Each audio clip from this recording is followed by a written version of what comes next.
Hey guys, I decided to start this series where I read from works in the public domain, and the first book we're going to be going into is A Portrait of the Artist as a Young Man by James Joyce. Et ignotas animum dimitit in artes. Ovid Metamorphoses 8:18. Chapter 1.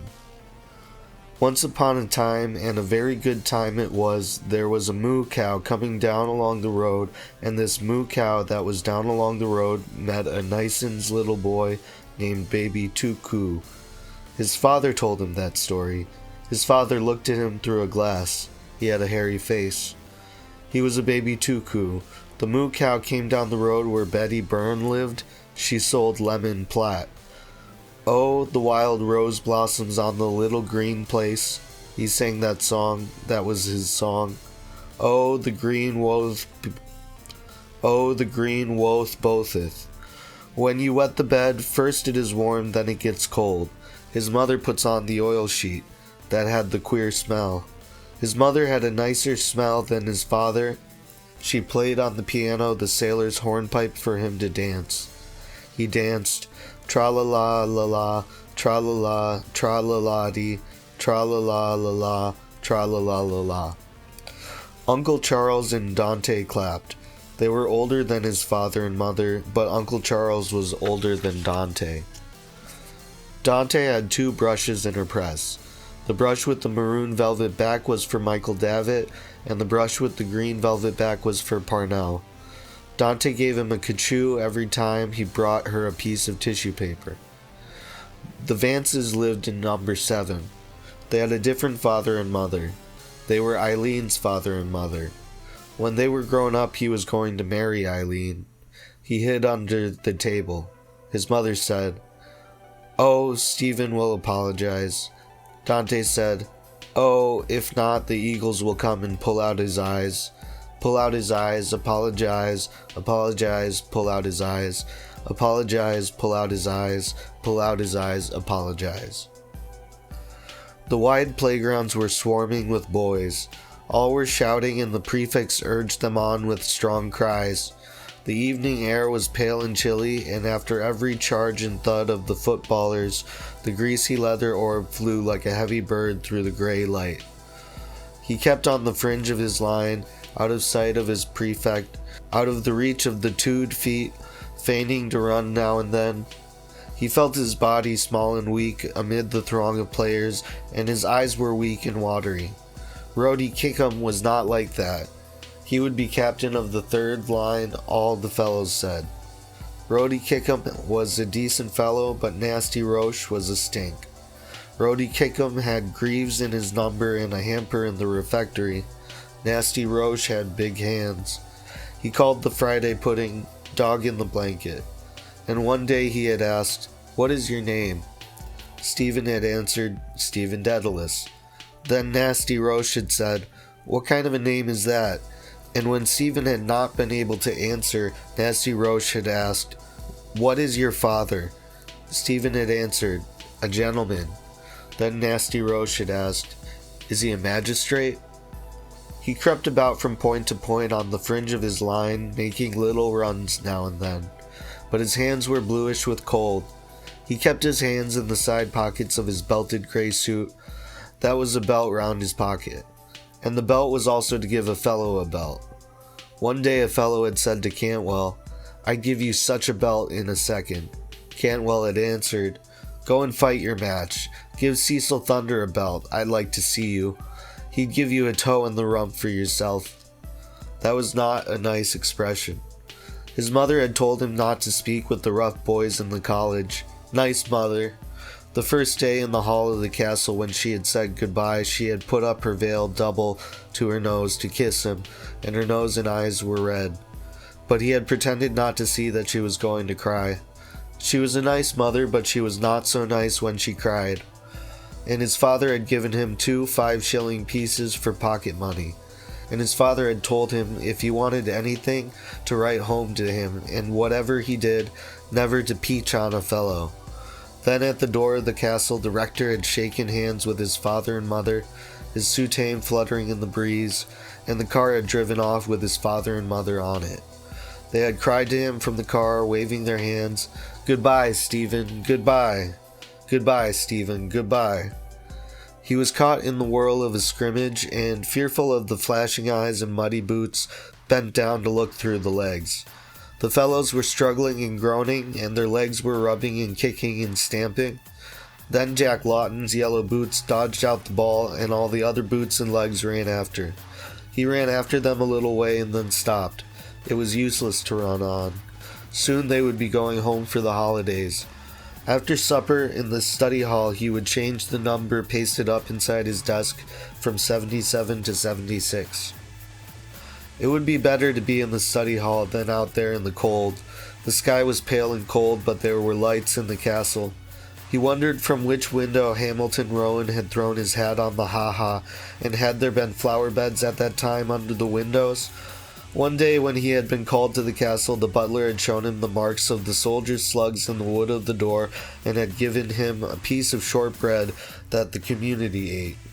It was nice and warm to see the lights in the castle. It was like something in a book.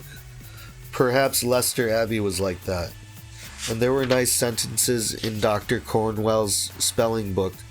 They were like poetry, but they were only sentences to learn the spelling from. Wolsey died in Leicester Abbey, where the abbots buried him. Canker is a disease of plants, cancer one of animals. It would be nice to lie on the hearthrug before the fire, leaning his head upon his hands, and think on those sentences. He shivered as if he had a cold slimy water next to his skin. That was mean of Wells to shoulder him into the square ditch, because he would not swap his little snuff box for Wells' seasoned hacking chestnut, the conqueror of 40. How cold and slimy the water had been. A fellow had once seen a big rat jump into the scum. Mother was sitting at the fire with Dante waiting for Bridget to bring in the tea. She had her feet on the fender, and her jewelly slippers were so hot, and they had such a lovely warm smell. Dante knew a lot of things. She had taught him where the Mozambique Channel was, and what was the longest river in America, and what was the name of the highest mountain in the moon. Father Arnall knew more than Dante because he was a priest, but both his father and Uncle Charles said that Dante was a clever woman and a well-read woman. And when Dante made that noise after dinner and then put up her hand to her mouth, that was heartburn. A voice cried far out on the playground, "All in!" Then other voices cried from the lower and third lines, "All in! All in!" The players closed around, flushed and muddy, and he went among them, glad to go in. Roddy Kickham held the ball by its greasy lace. A fellow asked him to give it one last, but he walked on without even answering the fellow. Simon Moonan told him not to because the prefect was looking. The fellow turned to Simon Moonan and said, "We all know why you speak. You are McGlade's suck." Suck was a queer word. The fellow called Simon Moonan that name because Simon Moonan used to tie the prefect's false sleeves behind his back, and the prefect used to let on to be angry. But the sound was ugly. Once he had washed his hands in the lavatory of the Wicklow Hotel, and his father pulled the stopper up by the chain after, and the dirty water went down through the hole in the basin. And when it had all gone down, slowly the hole in the basin had made a sound like that. Suck. Only louder. To remember that and the white look of the lavatory made him feel cold and then hot. There were two cocks that he turned, and water came out. Cold and hot. He felt cold and then a little hot, and he could see the names printed on the cocks. That was a very queer thing. And the air in the corridor chilled him too. It was queer and wettish, but soon the gas would be lit, and in burning it made a light noise like a little song. Always the same, and when the fellows stopped talking in the playroom you could hear it. It was the hour for sums. Father Arnall wrote a hard sum on the board, and then said, "Now then, who will win? Go ahead, York. Go ahead, Lancaster." Stephen tried his best, but the sum was too hard, and he felt confused. The little silk badge with the white rose on it that was pinned on the breast of his jacket began to flutter. He was no good at sums, but he tried his best so that York might not lose. Father Arnall's face looked very black, but he was not in a wax. He was laughing. Then Jack Lawton cracked his fingers, and Father Arnall looked at his copybook and said, "Right. Bravo, Lancaster. The Red Rose wins. Come on now, York. Forge ahead." Jack Lawton looked over from his side. The little silk badge with the red rose on it looked very rich because he had a blue sailor top on. Stephen felt his own face red too, thinking of all the bets about who would get first place in elements, Jack Lawton or he. Some weeks Jack Lawton got the card for first, and some weeks he got the card for first. His white silk badge fluttered and fluttered as he worked at the next sum and heard Father Arnall's voice. Then all his eagerness passed away and he felt his face quite cool. He thought his face must be white because it felt so cool. He could not get out the answer for the sum, but it did not matter. White roses and red roses. Those were beautiful colors to think of. And the cards for first place and third place were beautiful colors too. Pink and cream and lavender. Lavender and cream and pink roses were beautiful to think of. Perhaps a wild rose might be like those colors, and he remembered the song about the wild rose blossoms on the little green place. But you could not have a green rose. But perhaps somewhere in the world you could. The bell rang and then the classes began to file out of the rooms and along the corridors towards the refectory.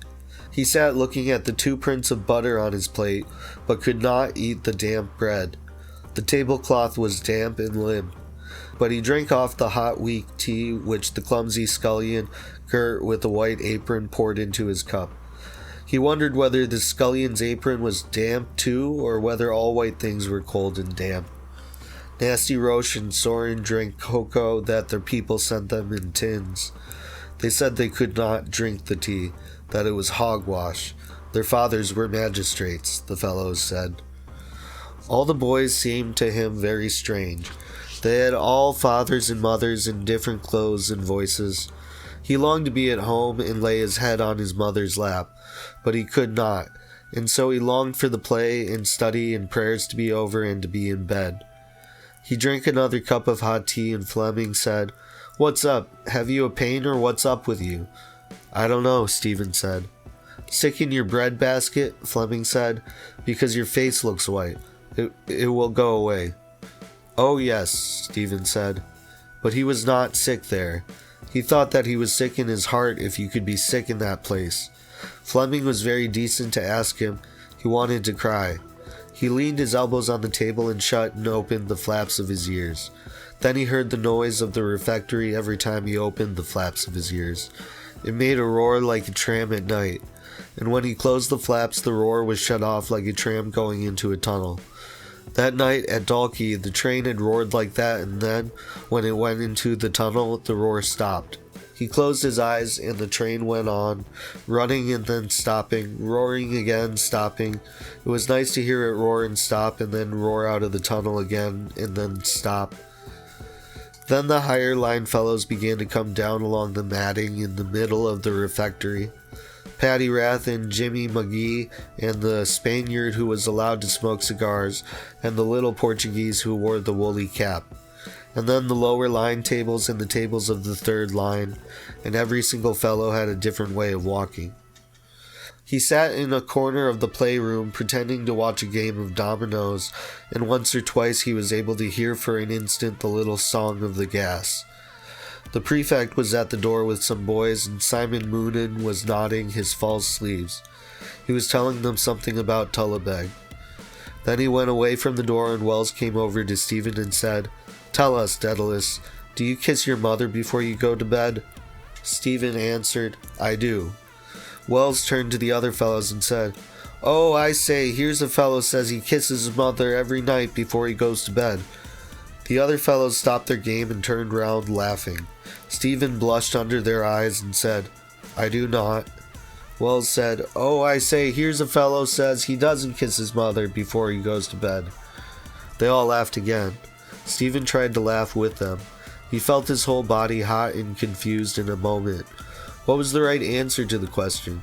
He had given two and still Wells laughed. But Wells must know the right answer, for he was in third of grammar. He tried to think of Wells' mother, but he did not dare to raise his eyes to Wells' face. He did not like Wells' face. It was Wells who had shouldered him into the square ditch the day before because he would not swap his little snuff box for Wells' seasoned hacking chestnut, the conqueror of 40. It was a mean thing to do, all the fellows said it was, and how cold and slimy the water had been. And a fellow had once seen a big rat jump plopped into the scum. The cold slime of the ditch covered his whole body, and when the bell rang for study and the lines filed out of the playrooms, he felt the cold air of the corridor and staircase inside his clothes. He still tried to think what was the right answer. Was it right to kiss his mother or wrong to kiss his mother? What did that mean, to kiss? You put your face up like that to say goodnight, and then his mother put her face down. That was to kiss.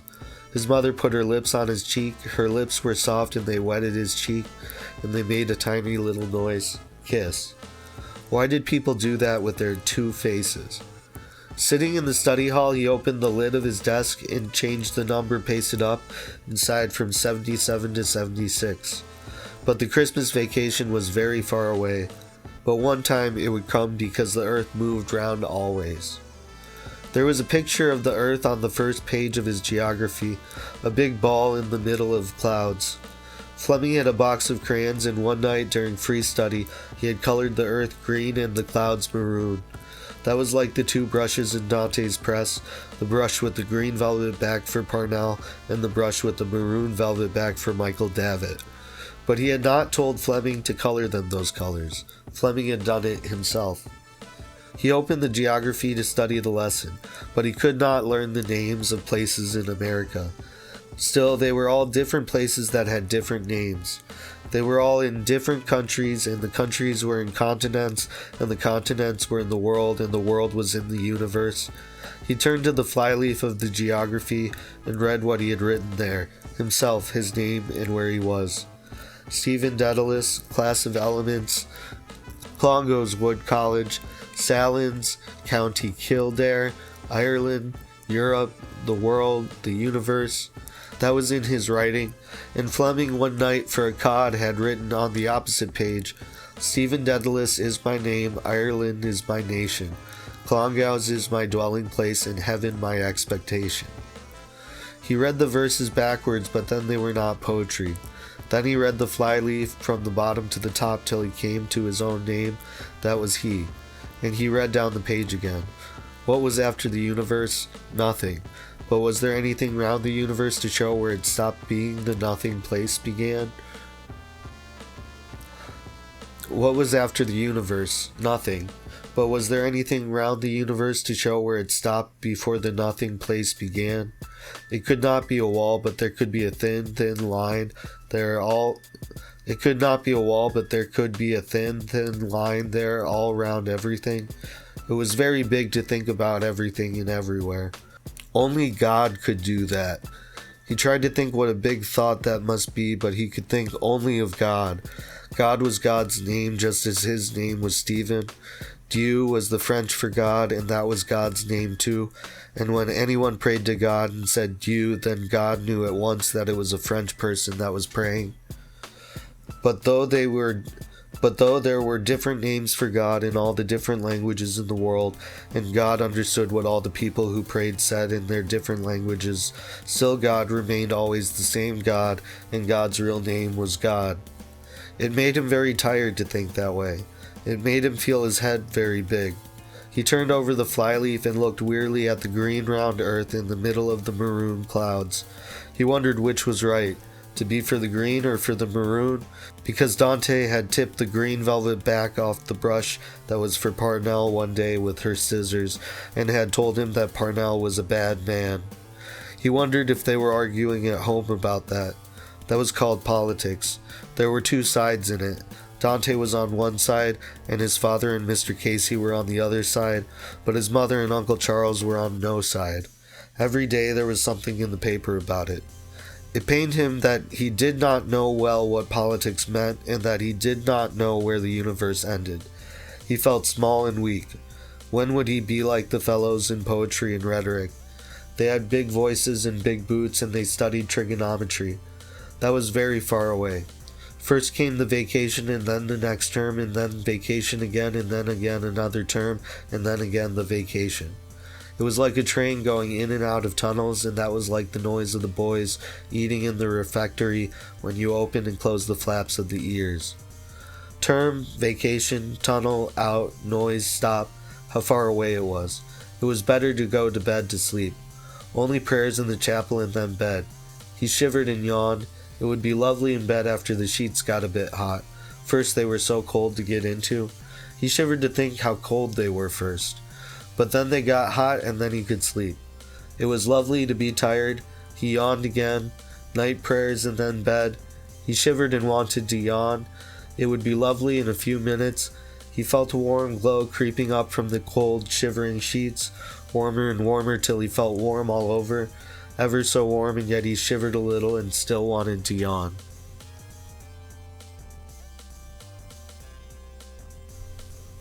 So that's how it goes, I guess, for the first installment. We'll be working our way through this book, and it does get pretty crazy, so stay tuned. Oh, and like, subscribe, follow on Spotify, follow on YouTube, whatever. And there's a Patreon now, and I'll put the link to it in the bio.